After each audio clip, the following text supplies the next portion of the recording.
अस्सलाम वालेकुम स्टूडेंट्स। यहाँ पे जो है आपकी गर्ल्स की जो फर्स्ट फॉर्म लिस्ट कल रात में ही आ गई थी। ऐसे में आज की वीडियो में आपको बताएंगे कितनी वेटिंग जो है फर्स्ट फॉर्म लिस्ट में क्लियर हुई है और अब जो सेकंड फॉर्म लिस्ट आएगी उसमें कितनी वेटिंग क्लियर हो सकती है आपकी। उससे पहले आपको ये बता दें कि बहुत से स्टूडेंट्स को डाउट आ रहा था कि उनके जो काउंसलिंग पोर्टल है उसमें अपग्रेडेशन का ऑप्शन नहीं आ पा रहा है, तो ऐसे में क्या करना है। तो देखिए, आपको बता दें कि अपग्रेड का ऑप्शन जो है आपका अभी नहीं आएगा। सबसे पहले जब आपको फीस पे करनी होगी उसके बाद आपका आएगा। अभी यहाँ पे आपका अपग्रेडेशन का कोई भी ऑप्शन नहीं दिखा रहा होगा।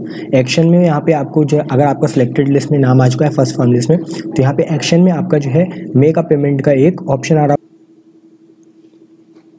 स्टेटस में आपके यहाँ पे जो है पेबल का दिखा रहा होगा, यानी आप फी पे कर सकते हैं, और एक्शन में मेक अ पेमेंट का ऑप्शन आ रहा होगा। जब आप पेमेंट कर देंगे उसके बाद फिर आपका यहाँ पे जो है अपग्रेडेशन का एक ऑप्शन आएगा, स्टॉप अपग्रेडेशन। तो उस पर आपको क्लिक नहीं करना है, बस जब आपकी सेकंड लिस्ट आएगी तो आपका जो है वहाँ पे वो अपग्रेड हो जाएगा। तो ये रीज़न था, इस वजह से आपका अपग्रेडेशन ऑप्शन नहीं दिखा रहा था। अब बात करते हैं कि इसमें आपका कितनी वेटिंग क्लियर हुई है और अब जो लिस्ट आएगी उसमें कितनी वेटिंग क्लियर हो सकती है।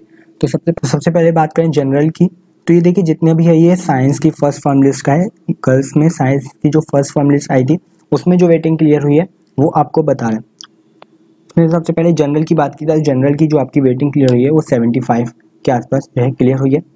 उसके बाद बीसी कैटेगरी में बैकवर्ड क्लास, इसमें जो है आपकी 69 वेटिंग जो है वो क्लियर हुई है।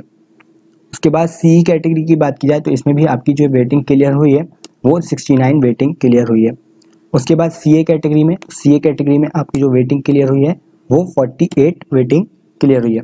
उसके बाद एससी कैटेगरी में आपकी जो है वेटिंग वो 14 वेटिंग क्लियर हुई है। उसके बाद डीएस कैटेगरी में जो है आपकी 21 वेटिंग क्लियर हुई है, और एनसी कैटेगरी में आपकी जो है वो 3 वेटिंग क्लियर हुई है। उसके बाद सीजी कैटेगरी में आपकी ओनली 2 वेटिंग क्लियर हुई है, और इसके बाद एसटी कैटेगरी में आपकी 2 वेटिंग क्लियर हुई है, और पीएच कैटेगरी में आपकी एक भी वेटिंग नहीं थी। 10 स्टूडेंट्स को खाली यहाँ पे सिलेक्टेड लिस्ट आई थी, एक भी वेटिंग यहाँ पे नहीं दी गई थी, तो जितने भी हैं उन्हीं के यहाँ पे सिलेक्टेड है। अगर बात करें प्रीवियस ईयर से, कंपैरिजन करें प्रीवियस ईयर से, तो इस बार जो है आपकी ज़्यादा वेटिंग क्लियर हो रही है। जनरल वेटिंग भी पिछली बार इतनी नहीं क्लियर हुई थी फर्स्ट फॉर्म लिस्ट में, इस बार ज़्यादा वेटिंग क्लियर हुई है। तो इस बार चांसेस भी है ज़्यादा कि ज़्यादा वेटिंग आपकी जो है तीनों, अगर फॉर्म लिस्ट की बात की जाए तो उसमें ज़्यादा वेटिंग क्लियर हो सकती है। जैसे कि तीनों फॉर्म लिस्ट में लास्ट ईयर सिर्फ 80 वेटिंग ही क्लियर हो पाई थी, लेकिन इस बार फर्स्ट फॉर्म लिस्ट में ही 75 वेटिंग क्लियर हो गई है। तो ये 90 तक आपकी 90, 95 या फिर 100 तक वेटिंग जो है आपकी क्लियर हो सकती है इस बार जनरल में। उसके बाद बात करें बीसी कैटेगरी में, तो ये भी आपका जो है 80 तक वेटिंग क्लियर हो सकती है, और हो सकता है ज़्यादा चली है, 90 तक वेटिंग आपकी जो है एक्सपेक्टेड कह सकते हैं कि इसकी वेटिंग जो है क्लियर हो सकती है। उसके बाद करें सी कैटेगरी की, तो सी कैटेगरी में भी आपकी 85 से 90 तक जिसकी भी वेटिंग आ रही है वो जो है थर्ड, तीनों जो है फॉर्म लिस्ट में हो सकता है उसका नाम आ जाए थर्ड फॉर्म लिस्ट तक। उसके बाद सीए कैटेगरी में, तो सीए कैटेगरी में इतनी वेटिंग आपकी शायद ना क्लियर हो, लेकिन आपकी ये भी 60 तक इसकी वेटिंग जो है मान सकते हैं, इसकी भी वेटिंग क्लियर हो जाएगी।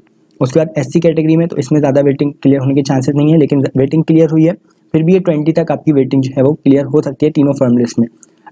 उसके बाद डीएस कैटेगरी में, तो इसमें ज़्यादा वेटिंग क्लियर हो सकती है, हो सकता है ये आपका 35 वेटिंग तक इसमें क्लियर हो जाए तीनों फॉर्म लिस्ट मिला के। उसके बाद एनसी कैटेगरी में हो सकता है 1 वेटिंग और क्लियर हो जाए अब जो लिस्ट आएगी सेकंड फॉर्म लिस्ट। उसके बाद आपका सीजी कैटेगरी में 2 वेटिंग क्लियर हुई है, तो हो सकता है आपका जो है इसमें एक भी वेटिंग ना क्लियर हो सेकंड फॉर्म लिस्ट में, दोनों ही स्टूडेंट्स यहाँ पे एडमिशन ले लें या फिर एक वेटिंग क्लियर हो सकती है। एसटी कैटेगरी में भी आपका यही है, हो सकता है दोनों स्टूडेंट्स जो है यहाँ पे आपका एडमिशन ले लें, अगर नहीं लेते हैं तो आपका एक वेटिंग क्लियर हो सकती है। तो और पीजीएच कैटेगरी में भी वेटिंग थी नहीं। तो ये सब जो है आपका पूरा डाटा था, ये क्लास 11 की फॉर्म लिस्ट जो आई है फर्स्ट साइंस गर्ल्स में, उसकी डाटा है ये आपका। इसी तरीके से बॉयज़ की भी जब लिस्ट आएगी तो उसमें भी आपको बता देंगे कितनी वेटिंग क्लियर हुई है और सेकंड फॉर्म लिस्ट में कितनी वेटिंग क्लियर हो सकती है।